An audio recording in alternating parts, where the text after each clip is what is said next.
Welcome back to Jaycee Reacts and another episode of An Architect Plays. Well, tries to play City Skylines. We're working in the city of Portez and I'm using that term rather loosely. We're struggling in the city of Portez. Although the city itself is building up reasonably well, we have run into a number of issues, and the issues that we're going to try and address today. The first of those is the complete, well, in no particular order, one of those issues is complete and utter collapse of our commercial sector, brought about by me mucking around with some Rico buildings and the Rico mod. And since me doing so, the city hasn't really recovered at all. I've had absolutely almost zero commercial buildings being constructed, aside from a couple inside of Footrot Flats and Mesa Jar Jar, which have just started to be built lately. So we're going to try and address that. Second issue is directly related to the first, and that is the oversupply of products coming from our industry, or the lack of buyers for the products being manufactured by our industry. Again, directly related. The lack of commerce means that there's no one to sell this stuff to. And the third is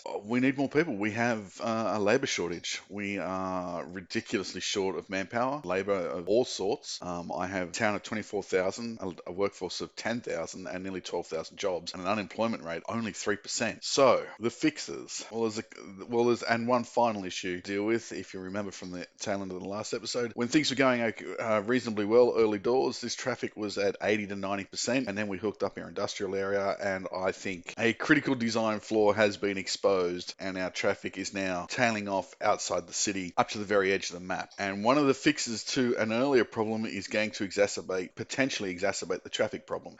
It may help in some regards, it may make it worse in others. It's going to make this connection worse. There's two ways about that. When I hook in a train line, a freight terminal here, the truck traffic in this industrial area is going to become pretty severe. It will potentially lighten heavy traffic throughout the rest of the city, but that's really not an issue at the moment that needs to be addressed. So, there's no there's no real victory in the traffic front now I think about it. Okay, the design flaw, I'm thinking about this, I'm starting to wonder whether this setup makes a lot of sense. As I've said a number of times, I didn't really want the tram line, which is our major distributor in this part of the city. I didn't really want it hooked up to the highways, and that sort of drove the setup up here as well. And I'm now thinking that was dumb. That is, it's working up here for now, but the traffic into here isn't really that heavy, so it's not really an issue at this junction. I think this is going to change again. I think I'm going to, when I put in a stacked interchange in here, this will all out of necessity change, and we're going to run potentially at this junction here, or maybe from here. Maybe I'll just keep it as it is because the setup is fine. I might run the tram line through here as well. The setup is okay here in that regard. It's working. There's no drastic need to change it, but I think I want to push my trams through the heart of the city, and that will mean bringing my tram line up through here. As for the idea of keeping this road here disconnected, yeah, that's what I think is problematic, and I don't think is terribly sustainable either. How do I fix that? I'm not 100% sure just yet. I am thinking, because part of the problem here is the real cause for the traffic issue here is the lack of space. I always try and keep this 20 units, but I've got all this traffic coming on and they don't have enough space to migrate to the right lane. The fix is a roundabout. I'm reluctant to do it because roundabouts don't work as advertised in City Skylines, but in this instance, I think it's going to be the best of some awful solutions, and don't really see me having much choice, to be brutally honest. I think we'll throw a roundabout in here in place of this stacked interchange, and when cars exit off the highway, they get on the roundabout, they pick their lane as they exit the roundabout. Bob's your mother's brother. Problem mostly solved. I can go back to running some standard traffic lights here just to keep the traffic flowing, and we'll be good to go. I could even put in a second roundabout here and potentially another one here, although that's an altogether different. No, I can't. So that means that because trams, here's the thing with roundabouts, and I'll talk about roundabouts in some depth after I build one. One thing I can tell you for certain is roundabouts and tram lines do not play nice.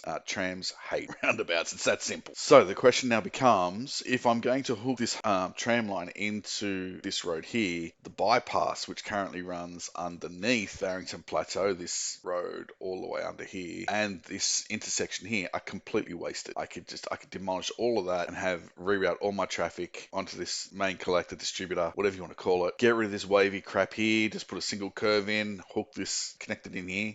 Fewer main roads will actually lead to a better flow of traffic, is what I'm thinking in this. The answer isn't more roads, it's less, to get the traffic flowing a little better. That's my hope.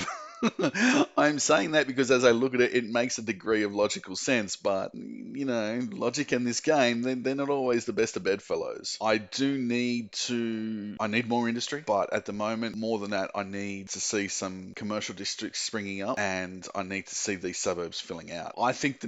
Initially, I thought the next tile bought would definitely be this one, which would allow me to build a harbour down here, a pretty decent harbour down here, and get started on a farming industry and the university first and the farming industry. I don't think that's going to be the case. I think I desperately need these two tiles. This one first, probably on the right, which would give me access to this plateau here, and I could start setting up my transit hub. So that tile would be the first one. This tile would be the second one, because I will build in here. I'm thinking a high density commercial zone that can obviously wait, but another high density residential zone, which I'm going to use ploppable Rico for. I've got some very specific buildings. I'm going to set this up quite manually.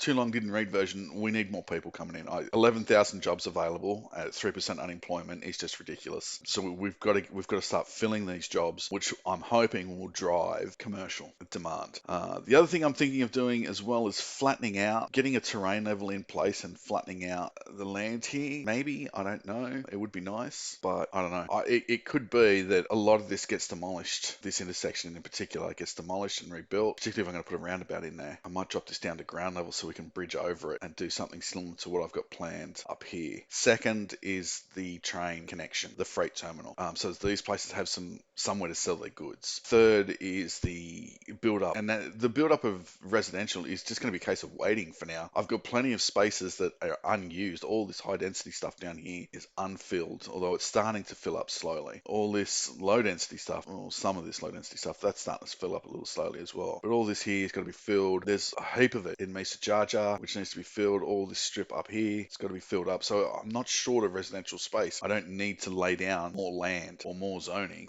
And just quietly on this, have a look at this. This is Colossus' idea of a mod. Green cities is disgusting. It is one building with two textures. We paid for this expansion. It's such a joke. It's so rubbish. If you're going to charge your customers for DLC, seriously, spend some time on it. Make it worth it. That is disgusting. Okay, so the one change we'll make to the structure of the videos after editing the last video, I think it'll just be talk about one thing to be done, and then I'll do that in a time lapse, and then come back and keep the game flowing now, keep the game speed going where possible, and have a look at the ramifications, and then go on to the next thing to fix, rather than listing out all these things that need doing and then just doing it all in a single time lapse. And it's sort of slowing the progress of the game down. For this first bit, where I'm going to be potentially demolishing a fair chunk of this road, I will keep the game paused, but I would like to, once this is fixed up and the freight line hooked in, when we look at how it's all turned out, have the game playing in the background and seeing, live the effects on the traffic, etc. I think for the first crack, I think I'm going to get rid of this bypass, and we'll just have our traffic coming in one main road. We'll hook this up at this point here. It might mean lowering this a little bit. Yeah, that's going to need to be lowered. All right, let's start. Let's work this out as we go.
Okay, so as you can see, a fair amount done there. We've added this rather lengthy bridge and a secondary connection to our distributor, our tramline distributor. I had to fix up and redo all the tram lines. I used the Sydney one rather than the Alstom Loop ones, and to be brutally honest, especially given that these don't change, I mean, these are really good quality models. They look just like Sydney trams, but I think I prefer the Alstom Loop ones, to be honest. So I'm going to change them back, but that's not a big deal. There was some sort of buggy issue. I'm not quite sure what the hell was going on, because this is a default road. This is a vanilla road, and the posts, the tram lines were just, they're all over the place, and it caused the tram lines, the tram routes to break. Not quite sure what was going on, but problem fixed. Just had to demolish a couple of segments of road, find the buggy pieces, and demolish them and rebuild them. No dramas, all done. I put in an AFL park in here, which looks a bit nasty, to be brutally honest.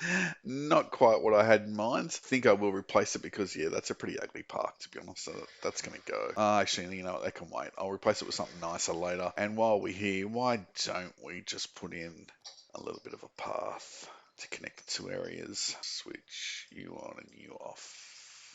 And might get rid of snapping while we're doing that. Yeah, straight line, that'll do. Happy, joy. Yep, perfect. So, I let the game go for quite some time. It is growing ever so slowly. During the time lapse, put in the the freight terminal. Didn't really do anything to it. There's nothing pretty about it. I haven't detailed it or anything. I don't know really what I can do to detail it, given its location. There's not a lot I can do here. I don't have a lot of room to pretty this up, so I'm not sure if I'll bother or not. It is functioning really well. A lot of trains are going out. They're not bringing much in. That's because I don't have much demand. In fact, I have an oversupply issue. I'm now noticing that the problem has returned though. Not enough buyers for products. So even though we're exporting, and we are exporting a lot outside connections, importing, we're importing bits and bobs. I hate that mail shows up here, but I never bother with mail anyway, so it's not a problem. So we're importing a little bit of ore, some agriculture, surprisingly importing some forestry products, even though I have an oversupply of that, which is a bit of a concern. And we're not importing any goods whatsoever. All the goods we sell in our 8 or 9 shops are produced internally. And these guys are importing forestry products. That's just weird. Export, however, so forestry products are only going from one, and that's from one of our warehouses, which is the plain timber, which is set to empty. So that should be... Jesus, it's cramming up though. We're not producing any paper. I'll have a look at that later. But basically all of our industry is exporting. We're not producing a lot of goods to sell internally because we have nowhere to sell them other than these 8 or 9 shops, and they're not importing. They're all taking local goods on. That's a good sign. Yep. None of our commercial zones, what few we have, are importing anything. So our secondary problem still remains. A population of almost 33,000. We have 12,500 people employed, 13,500 jobs available, and 4% unemployed. So I would suggest for most of those 4% is going to be an education mismatch, that there's going to be a predominance of uneducated workers when the requirement is for more educated employees, would be my guess. It would make up most of those 4%. I'm not 100% sure now, what to do next, other than just, there's one of two options. This garbage issue starting to, sorry, I know I keep going off on tangents, but it's starting to bug me. I built a second depot for this. Returning to facility. So we've got a recycling center, which is nowhere near capacity, nowhere near it, and all the trucks in use, and 2 waste transfer facilities, which again, this one's getting up there for full, but isn't using anywhere near all its trucks either. Don't know what's going on there. Don't likes. All right, that's a problem for another time. The first issue is the commercial zone. The commercial sector is a real problem. And to be honest, I'm running out of ideas on how to deal with this. Short of now just sort of forcing the issue and laying down, using Popple Rico, putting down more shops in our little shopping centre here. With a labour shortage, I don't see how it's going to help. The other option would be to buy these 2 tiles and set up our high-rise residential, which I think might be the way to go. Yeah, I think that's going to be the way to go. We still have, I don't... Man, elementary school problem. Okay, we're almost at the point where I can build a university. That's a good start. The elementary school's a major issue. Okay, as for the other thing or issue that needed fixing or addressing, you'll see the traffic problem still remains. The AI is thick as a post, doesn't handle roundabouts all that well at all. It's debatable whether this is any better, and this might be best served by deleting this yet again and just putting in an intersection in here with a timed traffic light to deal with the flow of traffic, because this just doesn't run well. Yeah, the AI just doesn't handle roundabouts all that well. It's an issue I'll talk about later. I don't think this is the episode for it, given how long things are going on, but and I know I haven't made this very easy to see what's going on under here, but you'll see here the right lane is completely ignored. Now, what's problematic about that is that we're still getting traffic coming off of here and turning into this Sterling Phillips tunnel, but it's doing so out of this lane here, out of the inside lane rather. This is the quickest way through here. Just come on down the right lane, get onto this outside lane of the roundabout and swing a right. But there is a ton of traffic that is going to take this road here that is stuck in the wrong lane, that is on the inside lane. Again, I don't know why. It's the AI's pathfinding just cannot handle roundabouts. It is fundamentally broken. It's that simple. So in certain circumstances, such as this little roundabout over here that I put in very early on in the piece, it works fine because it's a single lane. And this is a very simple setup with 1 lane entrances and exits. Try saying that 10 times drunk. The points of choice here and the paths of egress are really straightforward. So the AI can't screw this up. Problem with trying to apply that here is that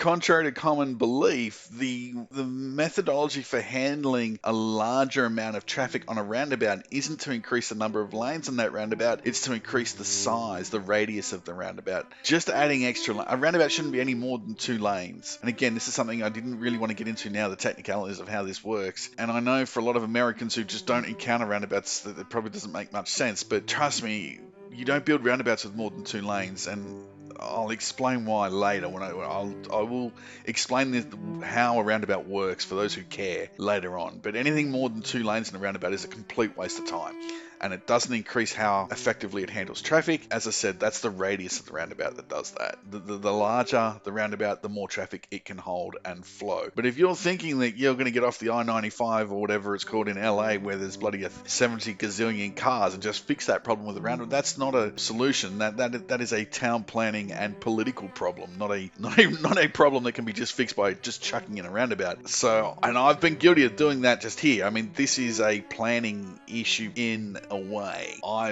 When I first set this up, by only having one point of entry into this industrial area and not a massive amount of space here, created this problem. Now we've added the second point of it. Well, we've sort of added the second point of entry, but that second point of entry isn't coming from the highway. We still only have one point of access to this industrial area that comes off the highway, gets onto the roundabout, and has to come down this road here, the Sterling Phillips. Oh, okay, that continues. Fair enough. So Sterling Phillips Bridge, that's it. Into our industrial area, that is it. That's all she wrote. That's all we've got. Fixes.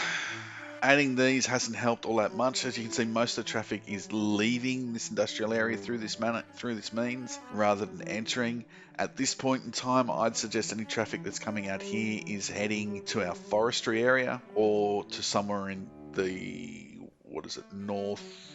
northern side of Barrington Plateau. Any traffic that's exiting through here and heading up here is likely going directly to the western or southern side of Barrington Plateau or to the eastern edge of Footrot Flats. Most of the rest of the traffic that's going anywhere up here in Mesa Jar Jar or the western edge of Footrot Flats will probably just continue on down the highway and come in through the old exit. But I don't think there's much traffic coming in here at all. In fact, it looks pretty barren, doesn't it? What's our traffic flow like up here? Yeah, not much.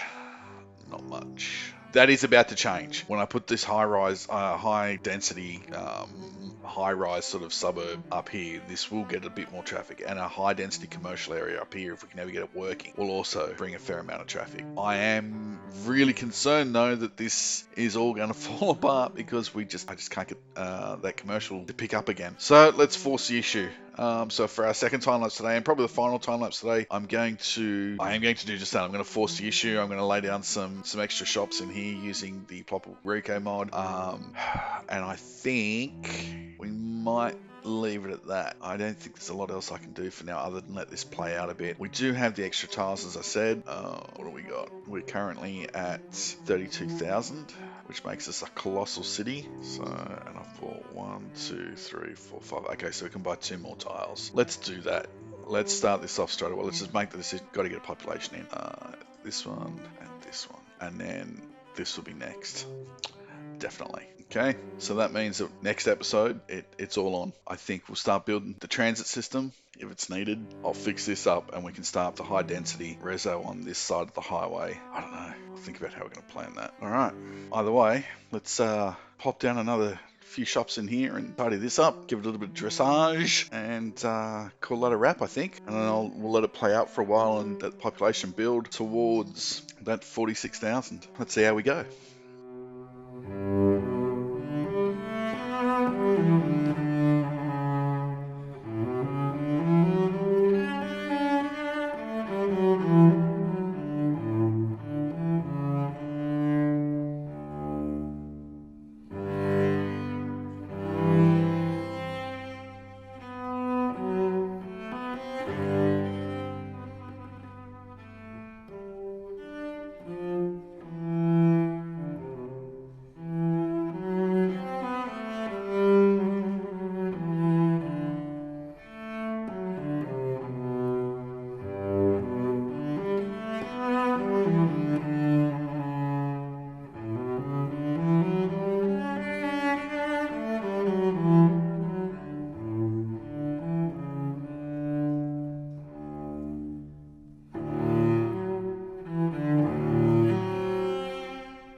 Alright, so I'm hoping I'm doing some of the earlier decisions made in regards to where this traffic connects. For example, having these connections to the tram line, to the industrial road. I mean, this road was a complete waste of time. There were a couple of cars on it, were on it. They're just sort of floating in space now.